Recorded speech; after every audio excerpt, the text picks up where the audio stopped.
All right, we're going to start up here at the tongue of the unit. We've got our motorized tongue jack. It's got a little switch on the top of it that's going to turn the light on and off for hooking up and disconnecting in the dark. The button below that is your up and down button for the jack. If we hold it up, the tongue of the unit's going to go up. If we hold it down, the tongue of the unit's going to come down. You're going to use this for hooking and unhooking of the unit, and then for lowering the tongue jack whenever it's disconnected, so that way you can make the trailer level. Behind that, you've got your propane tank that is your cover that's housing your two 20-pound propane tanks. There is a auto change regulator in there. Let me remove this. This just slides up and off, and there is a hook at the bottom that you can use a bungee cord to secure it so it doesn't blow off of your tanks. So you've got your auto change regulator right here. The tank is off, so it should be red right now. As soon as you open that tank, this is gonna turn and it's gonna reveal a green dial. That's when you know that you've got the proper propane coming from the tanks to the unit. When your tank gets empty, you can turn this over, open this one up, and then you can remove this one and you can go take it to your fill station or get it replaced, whatever you want to do. This is just letting you know that you do have propane going from the tanks to the unit. Behind that is your 12-volt battery and its battery box. This protects your battery from all the weather, from all the dirt grime, from all the bugs, all that good stuff. It keeps your battery terminals clean. It just keeps a proper secure connection to your battery, so that way you're not having to worry about that. Over here on the side of the unit, you've got your saddle for your 7-way connector that's going to hook up to your vehicle. That's going to give you your reverse lights, your turn signals, and your brake lights, and your running lights when it's connected to the vehicle. That way when you're driving down the road at night, you can turn all your lights on, and that way you're not being inconsiderate of other people. You've got your two tow chains here, one on this side and one down here. Those are going to connect to your vehicle to create a secure connection while towing. And you also have your brake cable, which is this silver rod line right here. That's going to connect to your vehicle at wherever the tow chains connect. And for whatever reason, if this was to come unconnected from your vehicle, that's going to pull your emergency brakes, and the brakes are going to lock up, so that way this thing doesn't go rolling down the highway. Behind us all here on this red box here, this is your battery disconnect. This is what you're going to turn from the on to the off position if you want to cut the power from the battery to the unit. Say you're ready to store this thing for the winter, or you're not going to use it for a while, you go and you flip that dial from on to off, and it cuts the power, so that way you're not draining your battery. Go ahead and stick this back on. Like I said, this just slides on, and then you can bungee cord it from the bottom up underneath the plate, and then it has the access panel on top so you can access it with it on. You've got your tow information here, your tire and loading, and then you've got your manufacturing numbers there on that sticker, along with your VIN number. This is one of 2 side compartment doors. Locked.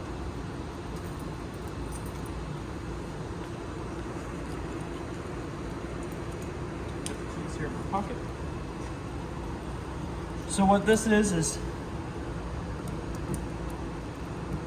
this is going to be your side compartment door, so that way you can get into the storage compartment on the side. That has your HVAC hoses here in this yellow net bag, which is going to connect to the, I call it HVAC. It's not really HVAC. It's just an in-home vacuum system. Along with an outside grill, which is going to be put together today. And then you've got the storage door on the other side of the compartment. Your outside grill will rail. I'll show you where that connects.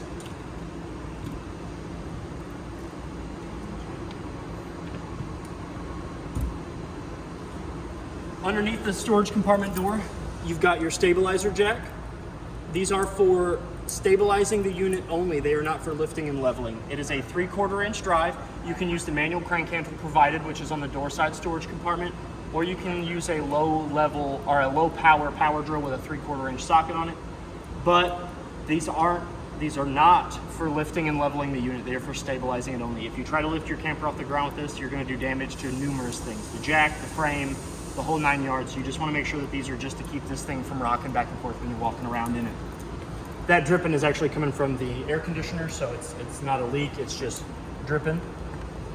This is your fresh water tank fill port. This is where you're going to stick your hose in your regulator, and then this is where you're going to fill your fresh tank at. There is a breather valve there that will allow any back pressure to escape that before it kind of burps up and spits water back at you while you're filling it up. You never really want to walk away from this while you're filling. Your camper does have fail-safes on it to keep it from overfilling. It does have a bleeder valve under the fresh tank to let air out, and water will come out of that when it fills up, but that's not a good way to tell that your fresh tank is full.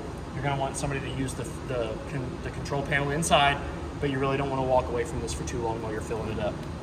I recommend putting a regulator on your hose because you never know the PSI that's coming out of the hose.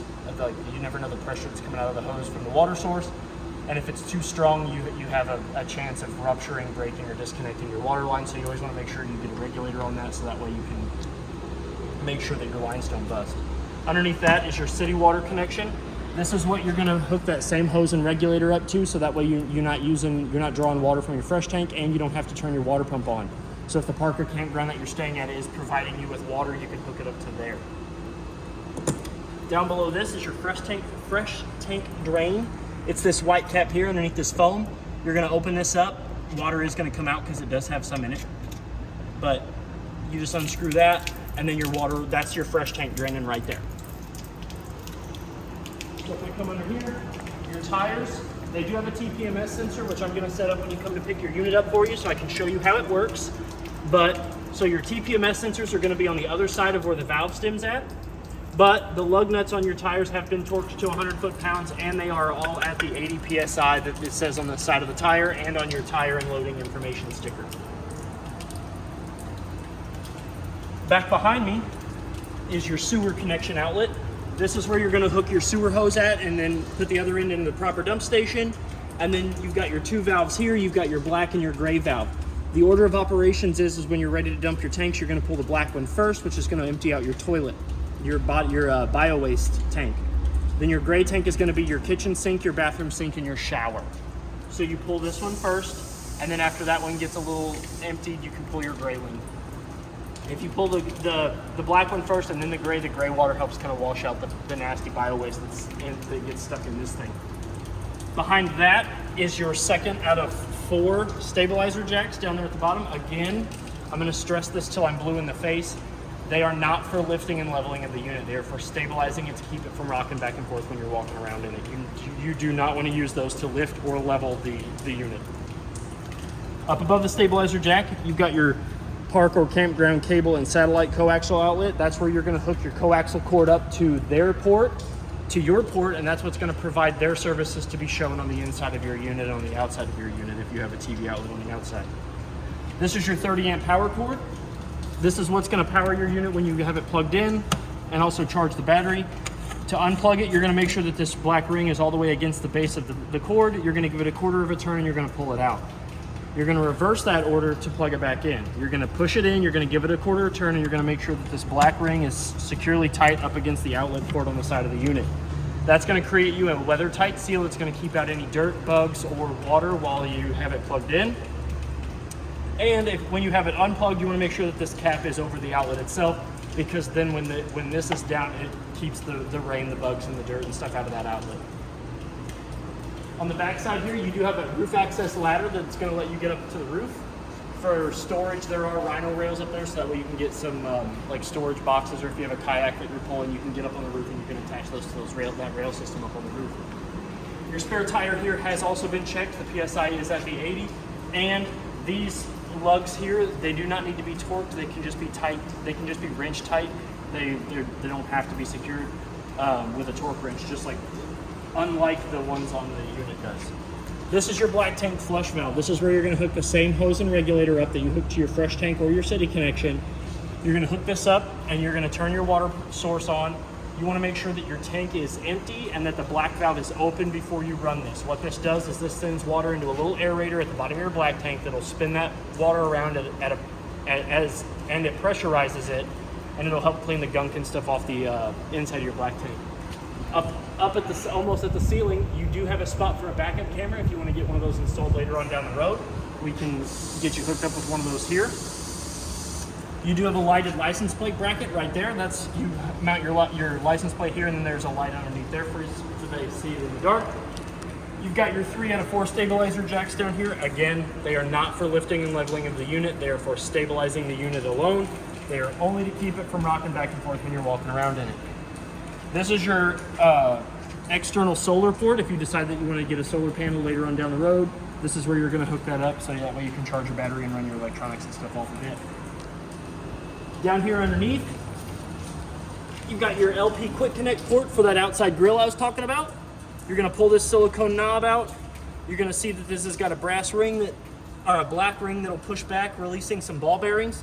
You're gonna stick the male end of your LP quick connect hose into that, and then once you get past the little flared base where the ball bearings will sit nicely, this will spring forward, creating a nice secure lock.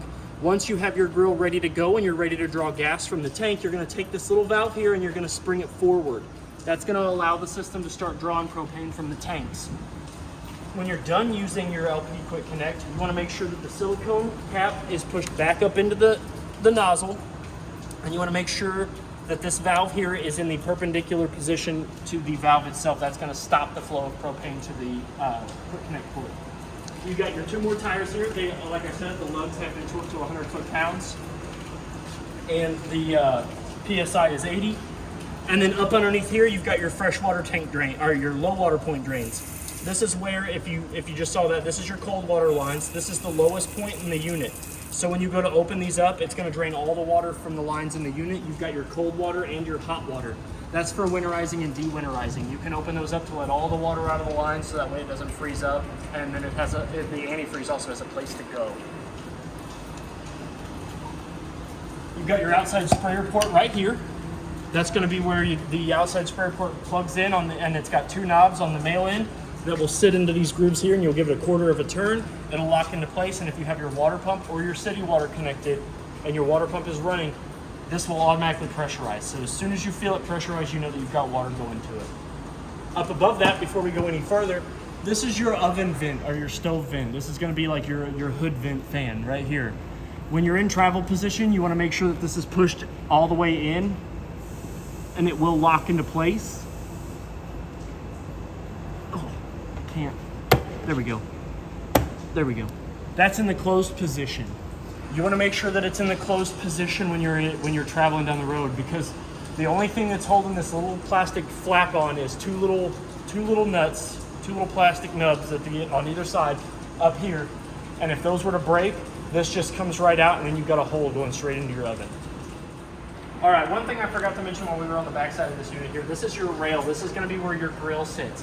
So your grill's gonna have a frame on it that's gonna have 2 arms, and it's gonna have a bar that's gonna sit, and you're gonna set it, and you're gonna let it rest up against this portion of the side of the unit, and that's how your grill's gonna be secured to the side of your unit. And then when you're done with it, you can pop the grill off the arms will come up and off, and then I'll show you that when you get here to pick it up. I'll go over more with you on the grill, so that way you can tell me where you wanna store it and all that good stuff. So now we're gonna come back to where we left off. This right here, this is your furnace vent. Your cold air is gonna go in there, that's your intake, and then your exhaust is gonna be right here. So this does get hot. This does get hot enough to curl the hair on my arms. So if you have any pets or young kids that are gonna be staying with you in your unit, it does say hot there at the bottom. If you have any kids or pets or anything that are gonna be playing around when you've got your furnace turned on, just make sure they stay away from this, because this does get pretty hot.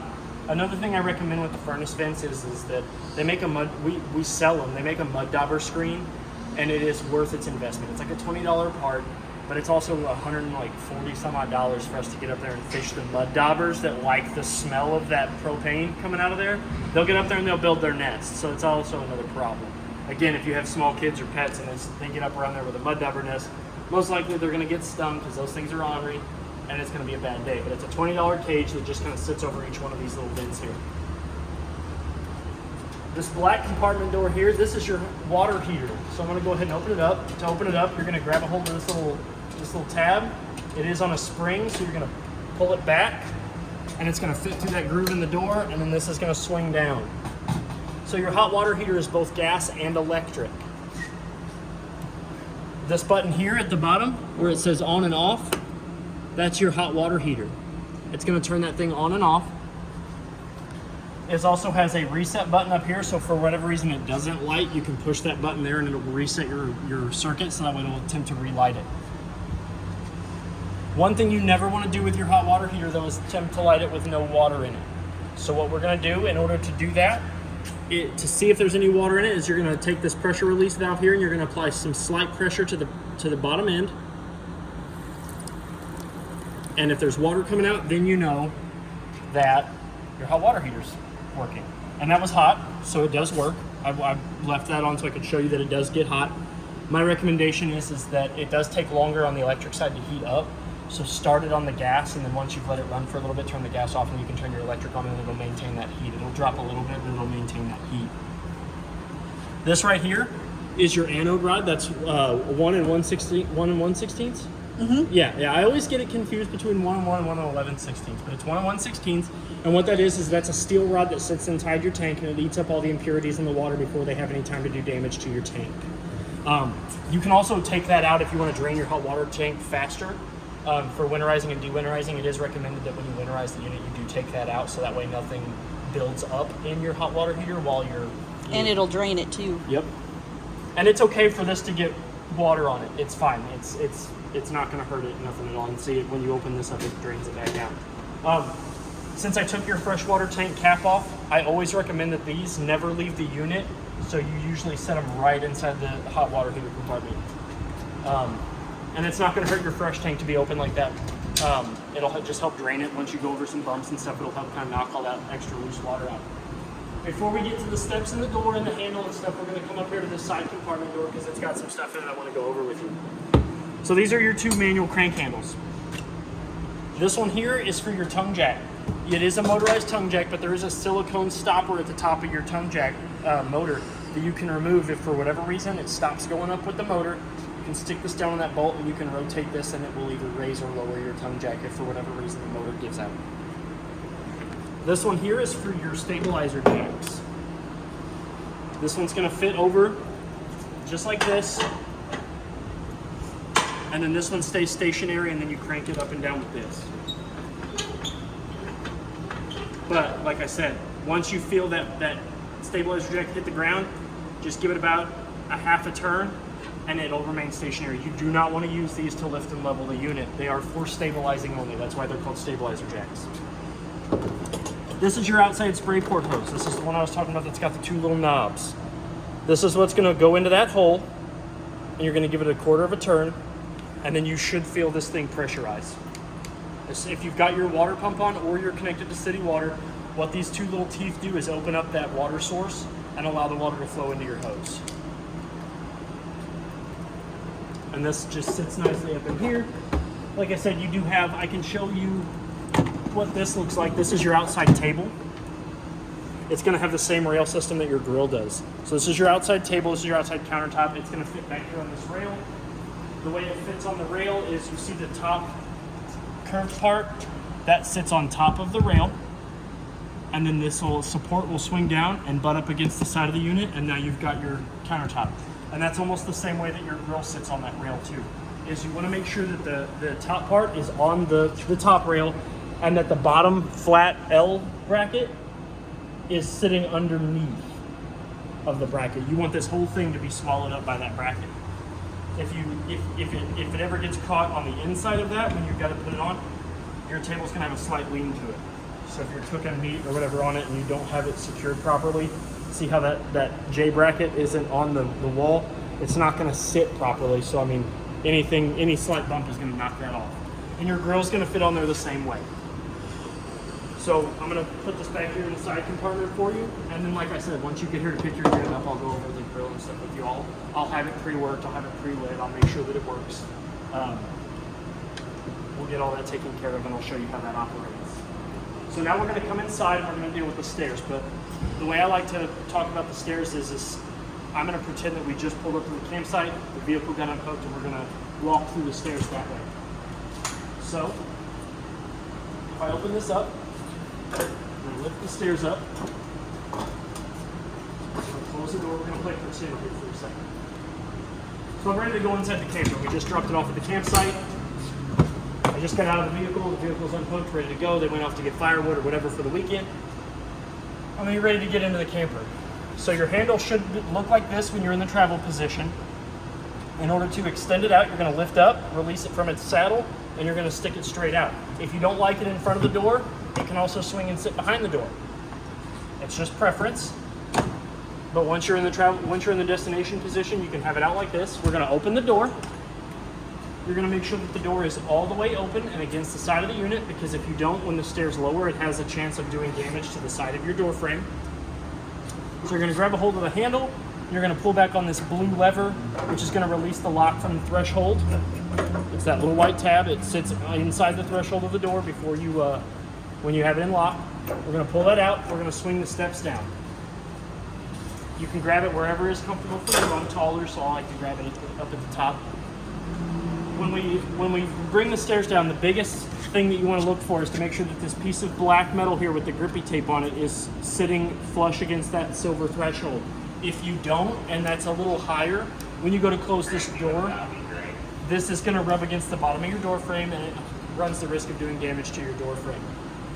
If for whatever reason it isn't sitting flush against the door frame, you can come down here to the bottom, and on either side of the rails here, there are 2 silver tabs that you can press in, and it'll let these feet extend. I think there's like 16 to 18 points of articulation in these feet, and you can push them in, and they do move independently. So you let it sit where it sits. If it's in between holes, you can pick it up, and it'll lock itself into position. And then if you're on any sort of incline, whether it be this way or that way, these feet move independently, and then you can let your stairs seat themselves, basically. But you just want to make sure that it is flush against the silver part of that threshold. Now that we've got the stairs down and we can securely enter the unit, we'll go inside and we'll go over that stuff. So, as you can see, when we first enter the unit, there is a fire extinguisher that has been checked for the date and all that has been inspected. Part of the process. It's one of 3 major safety features in your unit. The second one is your LP detector, which we'll get to in just a second. And the third one is the smoke detector, which is above here. Just like your standard smoke detector in your house, it runs off a little 9-volt battery. Go ahead and pull it down off the ceiling, show you. Just your standard Duracell. It does fit up there, and it's just like the one at your house. It'll fit into 2 tabs. There's a line on the side that lets you know where you're facing it. You can lock it back into place. I recommend checking them every 90 days, or if you want my recommendation, every time you go on a camping trip. Just come in here, touch that button, let it beep, touch the LP detector, let it beep, check your fire extinguisher. You always want to make sure that that stuff is up to code. Now that we've went over those 2 safety features inside, we're going to go over the brains of the unit, which is your control panels. This top one here is going to be your lights and your slide and your awnings. So this first button over here is your awning. As you can see, it's got extend at the top and retract at the bottom. Extend brings the awning out and retract brings the awning in. The awning is the most expensive repair that you can do on a unit. It is up there. So I really recommend that anytime you're not using the awning, or you're not going to be sitting underneath the awning, or you're going to walk away from your unit and the awning is out, just make sure that your awning's out. Because wind is its worst enemy. It could pick up a slight gust and it could damage one of the arms, it could damage one of the supports, it could damage the tube, it could damage the canvas. It's just a really expensive repair for something that can be handled in 15-20 seconds. If you open the door, I'll show you what the awning looks like. So we're going to extend it. I'm going to push the extend button. The arms are going to push the awning outward.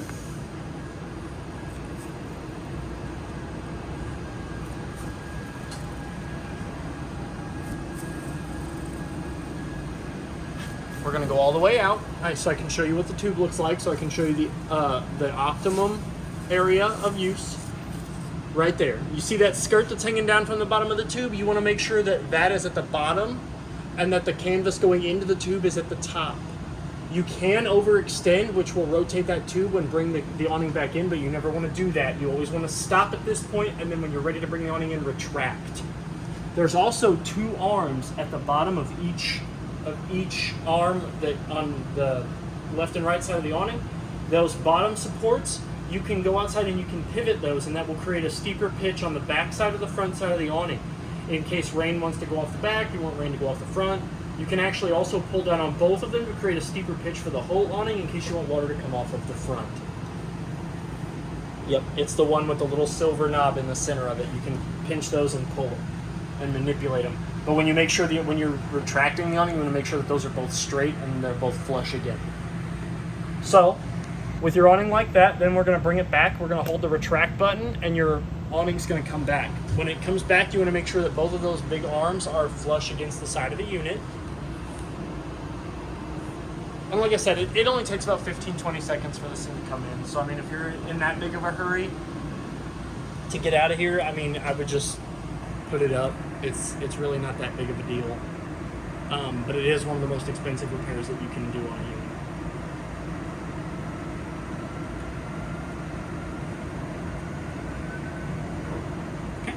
they should be flush against the unit, and now we're done. This next button here is your slide room in and out. If you hold on the in button, the slide that's got your dinette table on it is going to come in and it's going to butt up against the inside of your unit for travel. If you hold out, it's going to push it outward until it gets into the destination that it needs to sit in. The motors will wind down and you'll be able to let go of the button and your slide will be out. This is your awning light button. If you flip that on, that's going to illuminate and that's going to turn on this strip of LEDs that hangs out under the underneath of your awning. This next button here is your porch light. It is a light that's going to be right out here on the outside of your door. It's got two modes. It's got a white light, and then we go back to center and we go down, it's got an orange light. That's your preference. And then this is your ceiling button. All of the lights inside on the roof of your unit have a manual push button on the center of them, right here. But as long as they are all in the on position, this light here will turn them all off and on. I'm going to show you what it looks like. If I turn one off, and I turn them off, and I turn it back on, that one won't come on. So if any of your lights don't come on, your first troubleshooting step is to just come and see if the light is on. It's just easier to leave them all on and control them from that, but if you want, if somebody's trying to sleep, and you can turn these off and turn those off and just turn a light on where you want, but just remember to turn them back on or else they won't turn on with this switch. The next panel down here is your control panel for your tanks and your battery. The button up here is your gray tank. If I press that, it should read empty. That's going to be for your kitchen sink, your bathroom sink, and your shower. That's going to be that gray holding tank. The next button down here is your black tank. That is your bio waste. That's your toilet. That's where all the waste from your toilet's going to go. Your fresh tank is going to be your sink water. It's going to run, it's going to control, the fresh tank. It's going to fill all your water features. So you always want to make sure that you can get that one pretty full if you're not going to have a connected water source to it. And then the bottom button here is your battery button, which is going to read off of the L, F, G, and C. And as long as it is plugged in, all four of those lights should come on. The tanks all read off of the empty, 1/3, 2/3 full. You do have a DSI fault button here. So if we go to clip your water heater on, this is going to light up for about a minute, and then it should go off, and you should hear the sound of your pilot light on your water heater striking to ignite. If it, for whatever reason, it doesn't light after that, this light will come back on, and then it will attempt to relight every 30 seconds.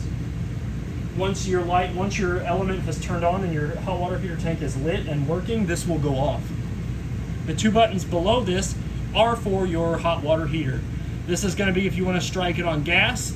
Once you have your propane tanks bottles open and you can flip this, you'll see that DSI fault light come on and it will attempt to light. This next button over here is your water pump. If you hit this button here, your water pump will begin to pressurize. Your water pump is in this cabinet here that's on the side of the couch. It is underneath there. There are two black screws that allow you to get into that access panel for winterizing the unit. Or you can just bring it here and we'll do it for you. The next control panel underneath that, this is for your heating tanks. If you're going off grid and it is cold, these are not to be confused with a water heater. These do not allow you to heat your water. These just keep your holding tanks from freezing. They do not get it above 32 degrees. They just allow it to not get below 32 degrees.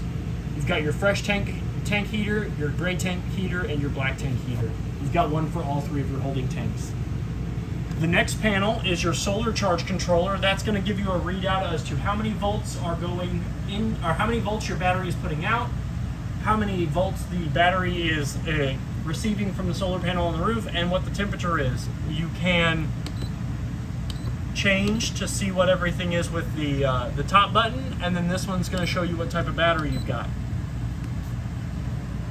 These lights here indicate that your solar panel is working, and this light here is indicating that it is charging, and this is going to give you the level of your battery. So right now it is showing that it is charging. And it's going to show that as long as we've got the AC running and we've got electricity going, it's going to continuously try to charge that. Now that we're done with that brain, we're going to come around over here to behind us, and we're going to start over here and work our way around because there's another control panel over here. So on this side of the couch/master bed, you do have a compartment here that opens up, that if I press this button here, lights up not only that compartment, but the other one as well. And these compartments are tricky because they're a lot deeper than what they look like when you first open it up. So if you want to store clothes, pants, you know, snacks, hidden snacks from the kids, whatever, you can do that. This does control both cabinets, so you know if somebody doesn't want their light on, you're gonna have to fist fight over it. You do have a USB outlet there that does get about 5 volts, so I mean it'll charge your phone pretty nicely.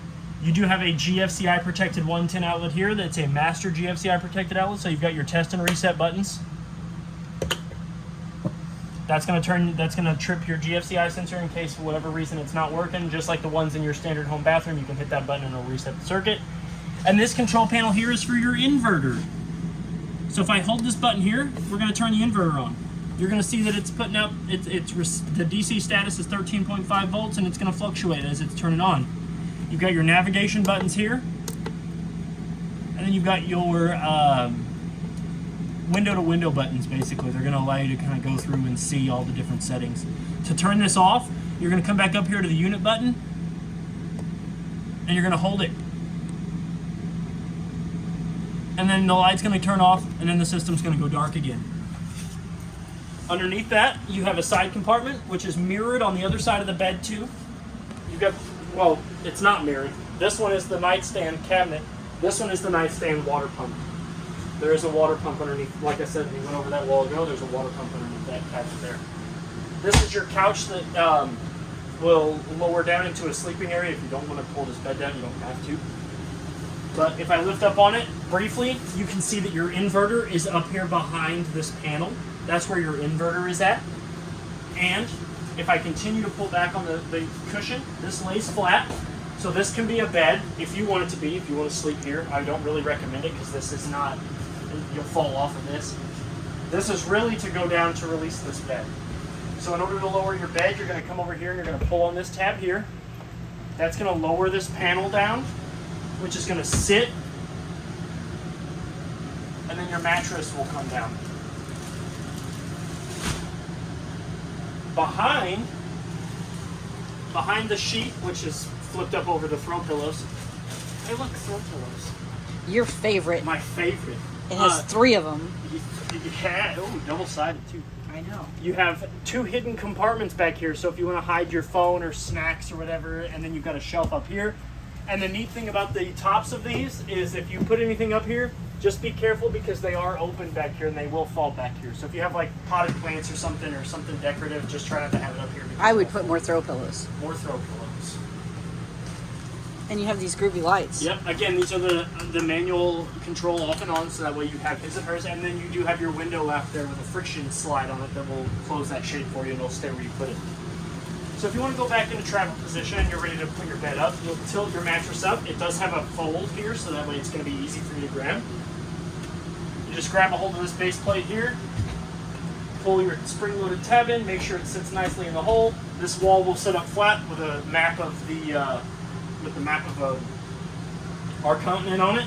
So that way, you know, if you're traveling... North America, our continent, yeah. And it was my brain after that video a while ago. We're going to lift up on this couch. We're going to grab the bottom cushion, grab the top cushion, push, and then pull this one kind of up, and then your couch will sit back normally.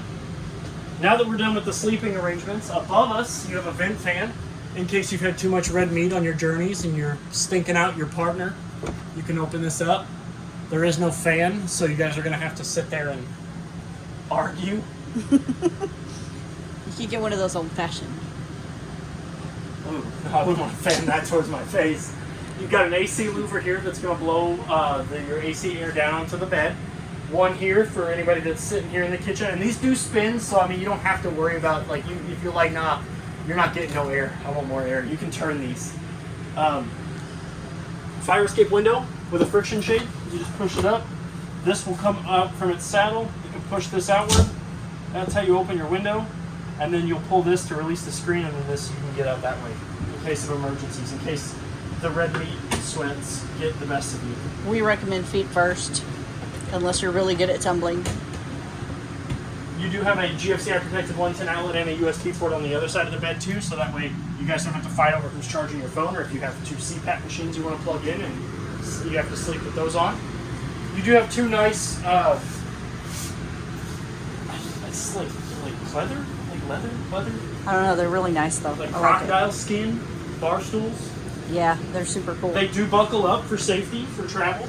There's a strap on this side and a strap on that side, and they kind of meet in the middle, and then you can secure them for travel. You want to make sure that they're tucked nice and neat up into the bar. This will come over, buckle them in, and now they're ready to go for travel. So that way you don't have to worry about them rolling all over the place. I really like the countertops. They've got this nice worn finish onto them. Really nice, so that way you're not worrying about bumping your hands or anything. Your dinette has 3 windows that all open. 2 on this side open with a switch in the middle. The big one opens with the same switch in the middle.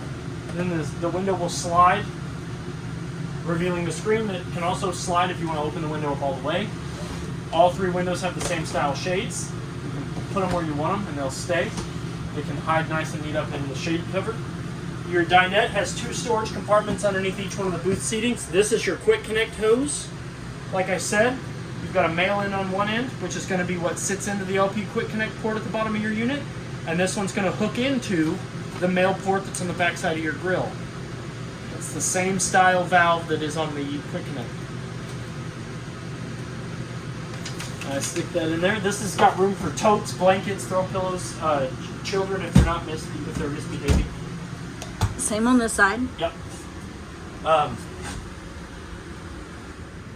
So we're going to go over how the bed or how the table dismantles into a bed, because you want to make sure that the table is down like this for travel, because it is an off-road camper. You want to make sure that this is secure so that way it doesn't put stress on the feet and the base of the table. These metal poles here are what keeps the table in table position, and they're just going to sit in that black disc, that black cup. There's 2 of them. They're going to sit, and it doesn't matter the orientation. They're just going to sit in those cups, and then the tabletop's going to sit. They've got the same cups on the top and underneath, and they're going to sit, and that's what's going to create it in table position. But in travel position, you want to store these in here to keep them from doing any damage. So you'll put these in here. The tabletop will sit on these black bump stops. There's 4 of them. There's 1 on each corner. And then I kind of position the cushions because I wanted to show you the strap. So the strap will come down, and it'll buckle into this strap here. So we'll loosen this up just a hair. We'll buckle this in, and then you tighten that down, and that keeps this bed from going anywhere once you're in travel, because this is considered an off-road trailer. The tires are bigger, the supports are bigger, so that way you're not moving this around and the table doesn't cause any stress and do any damage. And once you have this buckled in, you can travel, or you can leave it buckled in. And then the couch cushions, so typically the couch cushions look like this, and these kind of tuck into these brackets when you're done. So what you do is you pull the bottom one out, and you can lay these flat, and this is how you get your other bed orientation. And then whoever can put their pillows and their blankets, and that's what the other sleeping position looks like. But you also want to make sure that it's in this position when you're traveling. When you're ready to bring the slide in, you want to make sure that it looks like this. This is going to keep the table, these cushions, you can leave the cushions in sitting or laying position. It doesn't matter as long as the table is down on these bump stops and the strap is around them. You should be good to go. Manual light over the slide kitchenette. Push button on and off. And we'll come around to this side. You've got cabinet space for your entertainment needs. You've got your entertainment center here for your Android-powered TV, along with the outlets that are behind it. Let's see if I can remove it so you can see it. Yeah, I can get to it. So it is a 12-volt TV, and then you've got your coaxial port here that's going to run from this to the television. You should never have to remove this because this is going to power all of them. To get antenna, you want to make sure that little red light is on, and if you're trying to get satellite and cable from the park, you hit this button here and turn the antenna off. It's one or the other. You can't do both. So if that light's on, you can only get antenna. If the light's off, then you can get your cable and satellite. We'll turn that back on for you. It does have a safety lock, so that way when the arm is fully against, when the TV's fully up against the mount. So we'll push that back in. You'll get the female connector out from underneath. My big hands can get underneath there. And then this will plug into that, and then you can tighten this up to make sure that your TV doesn't go anywhere for travel. Your remote, I'll stick that in the owner's manual with all the paperwork. We'll come into the bathroom. Inside the bathroom, you've got your shower with a skylight, so you can shower in the beauty of nature if you want to. I mean, you don't really have a choice. It's kind of there. Your shower head with an on and off switch, so that way you can leave your water running while you're taking a shower if you want to switch, so that way your hot water doesn't get cool on whoever's next, whoever draws the short straw. You got hot on the left, cold on the right, and then this little neat guy right here, this is your shower miser. So what this guy is going to do is when it's in the down position, your shower's going to work. When you flip it up, it's going to be neutral, so you're not going to get any water flow into this thing. If you flip it up, what this does is it takes any unused water and sends it back into your fresh tank. So you're reusing water. So if you're going off grid, you can conserve your water. And it'll actually, this piece will, while you're doing this piece will change color to let you know when the water's hot. Yep. So that then you'll be able to flip it. Yep. Yep. And it's a neat thing for like the off-gridders. It's a really neat concept. It is really cool. Your bathroom light is down here on a switch, which will turn on the single overhead manual light. Again, this light does have the off and off button, on and off button in the center, but as long as it is on, it will be powered by the switch. You do have a risky business fan in here. You turn the crank, it'll open up, and then you can hit this button here, turn your fan on, and it does have 4 speed. So if things are getting real risky in here, you can crank up the speed and you can get that out of here. So if you got the meat sweats real bad and things are not going great for you, you can kind of come in here and cool off, because it does have an AC vent over here and a vent fan, so you can let all that out. Up above, you've got your medicine cabinet. Nice storage for like your toothbrush, your razors, whatever it is. You've got your sink, again, hot on the left, cold on the right, with a friction stopper that just kind of sits neatly in there. Underneath here, you've got storage. Not a whole lot, but you've got storage for your hand towels, your body towels, stuff like that. Your shower curtain for the shower is a magnet. It'll just slide over, set into place, and then when you're done, you just... It kind of takes some getting used to. It's flat on the bottom and curved at the top. So when you go to drag it across, don't think that you broke it, because that's when I was in here for the first time, I thought I broke it because it looked like it was coming at me. Over here, nice big bathroom cabinet space for your towels, for your hair care products, your beauty care products, whatever it is you're going to put in there. This one's for your clothes and towels. You do have a safe in here. So if you want to hide your valuables while you're off doing off-roading stuff, or you're going to go hiking, you're going to go swimming, or whatever, you want to lock up your valuables, you can do that. Where'd the keys go? I wanted to show you, because I didn't take it out because it's preference and there's no place for mounting it until you decide where you want to put it. But inside the safe, which is the Bauer key, if we open that up, I didn't mount it, but it does work. I put everything back in the box for you. You do have a wireless Bluetooth speaker. It's a really nice JBL Bluetooth pill, is what they call them. They call them the Bluetooth pills. Really nice. But it does come with like mounting brackets and stuff in here, so if you ever want to like decide to permanently mount it somewhere, you can. It comes with Velcro and mounting brackets. I didn't do any of that because that is a preference thing. I don't want to put it somewhere where you don't want it. And then below here is more cabinet space. Your toilet is a 2-portion toilet. It's got a 2-portion valve, so if we put our foot halfway on it, water will fill the bowl. And if I floor it, the risky business goes into the black tank. So if it's real bad in here, you let that kind of fill up with some water, and then you can flush it all down the drain.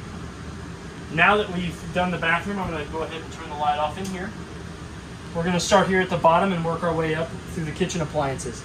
But we're going to start on this side because this is your vacuum. Those hoses that are on the outside, you open this up, you stick your hose in here, and then you flip this button here and your vacuum turns on. I'm not going to do that because it's loud.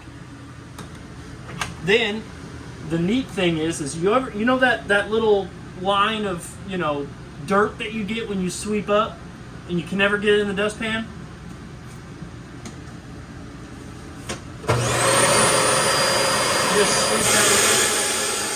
Just sweep that little line into that little groove, and that's part of your vacuum, so you can kind of Yeah, if you want to do a quick sweep instead of getting out the hose, you just sweep it right there and it sucks it up. Sucks it in, yep. Gone. Down here, this black box here is your circuit and fuse box, your fuse panel. It's going to tell you what all your fuses are and all your circuits right here. You've got LED lights that will light up anytime a fuse is blown, so that way you know when your fuse is blown. But this is going to this is actually the brain of your whole thing, because your battery cables run into here, all your electronics run into here. This is the big box. And then when you're done, it's closed. But it does have an auto detect, so like it'll let you know when something was up. This is your third and final most important safety feature. This is your LP detector and carbon monoxide detector. You press this button here, we'll test it. It'll flash. That's testing.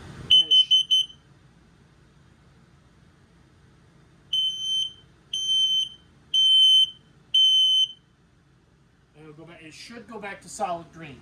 Solid green is good. You want that one solid green light. That means it didn't pick up any loose gases or loose carbon monoxide in your unit. Again, test it every 90 days along with your smoke detector, your fire extinguisher. Just make sure they're working, or every camping trip. You can't ever be too safe. Your refrigerator has a handle you push down on, pull it outward, open up your nice big refrigerator with your temperature control dial up there in the top left corner. The bigger the dot, the colder it's going to be. Freezer, push up, feel that handle, push it up, open up your freezer. Nice big freezer for popsicle snacks, cold beers. Ice cream. Ice cream. You've got 3 cabinet spaces up here on top. They're all one solid compartment though, so you don't have to worry about storing anything big up here, because it is all one solid reach through. Your owner's manual and your TPMS sensor are up in here, along with any sort of instruction manuals, extended manufacturer warranty paperwork, and all that good stuff. That TPMS sensor we will go over when you get here to pick it up. I'll help you set that up and I'll show you what that looks like. I'll show you how to read it, and then we'll kind of go over how to set it up, because you can actually set those up for multiple vehicles. If you've got this camper, we'll set it up for this camper, and if your vehicle has TPMS sensors in it, we can actually hook it up to your vehicle too.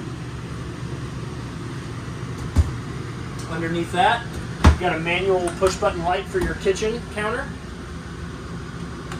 You've got your standard mini blinds in the kitchen, just like the ones in your home. Your pivot rod here to change the pitch of the blinds. Over the stove, you've got your oven and your vent fan. So, vent fan. Light is the light bulb. We've got our 3-burner stove here. This is glass. It does get hot, but not hot enough to cook on. This is not a cooking surface. So when you're ready to cook on your oven, or your stovetop, you lift this up, fold it back, gives you a nice little backsplash, so that way your pretty white walls don't get barbecue sauce, spaghetti sauce, whatever it is you're cooking. To light your stovetop, flip this button up, your knobs are going to turn on. I don't have the propane tanks open now, so I'm not going to turn them on, but what I'm going to do is I'm going to show you what it looks like. So if we press the knob in and we turn it, your light turns red. You turn the little dial to where it says light, and then you flip this burner switch. It might have enough gas in it to light it. You hold that button in, and then we turn this spark. No, there's no gas in the line. But if there was gas in the line, after a few times of turning that sparker, that gas will light, that burner will ignite with a blue flame around it. And the same goes for all 3 of these. You'll see it turn red. You know that it's trying to draw propane from the unit. You'll turn the sparker till you see the flames, and then you can adjust this to whatever temperature that you want. And then each burner is, this one is for that one, this one's for the center one, and this one's for the top left one. When you're done, you flip this switch, turn the lights off. That's going to stop the stove to draw gas. You lower this glass top back down for travel. You never want to leave this up for travel position. Then we come down here to your convection microwave. So it's your standard microwave. You can remove this. This is for I like to use it for pizzas. It's really nice because it lets the bottom get all crusty. Just like your standard microwave in your home, though. It is a convection.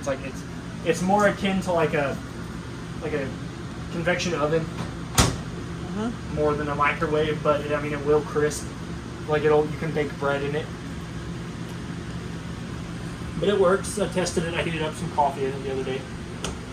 storage space underneath the kitchen counter. You've got your, just kind of be leery because these wires, they didn't do, there's some wires there that are hanging down for your electrical outlets here and there.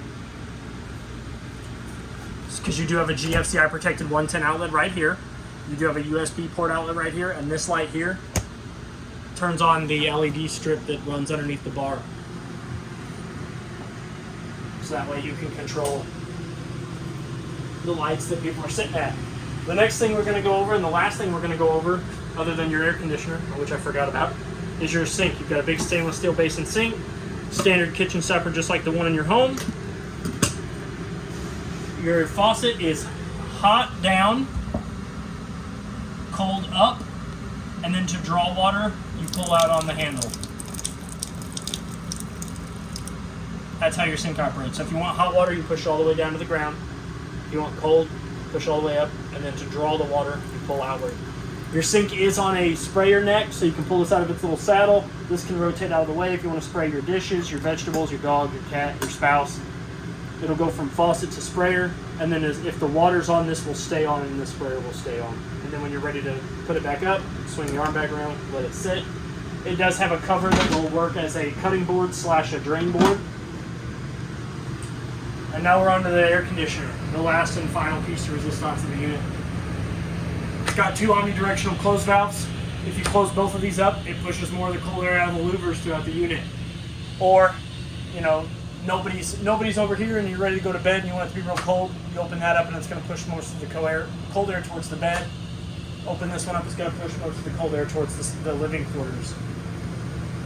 If we open them both up, it's going to draw less air from the louvers, more air out of this, they call this the dump station. But the most important part about your air conditioner is the filters. These 2 white panels here can come down and these filters can come out. They are washable. You can run them under water. If they get too dirty, you can apply a little soap. Just make sure you rinse them really well when you're done.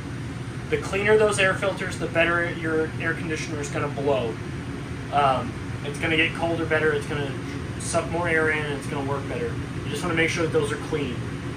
Just kind of take a gander at them every camping trip. I mean, if you're going to go every week, you just make sure it's like every 30 days, just kind of get up there and take them out, clean and wash them. That's about it. You do have one other GFCI protected 110 outlet there. Those are all protected by the GFCI circuit. But with I think all of that done, I think we're ready to call her quits on this unit. Good luck. Happy camping. Thank you. If you have any questions, my name is Trey here at Parkland RV. Feel free to call and ask any questions you want. Thank you.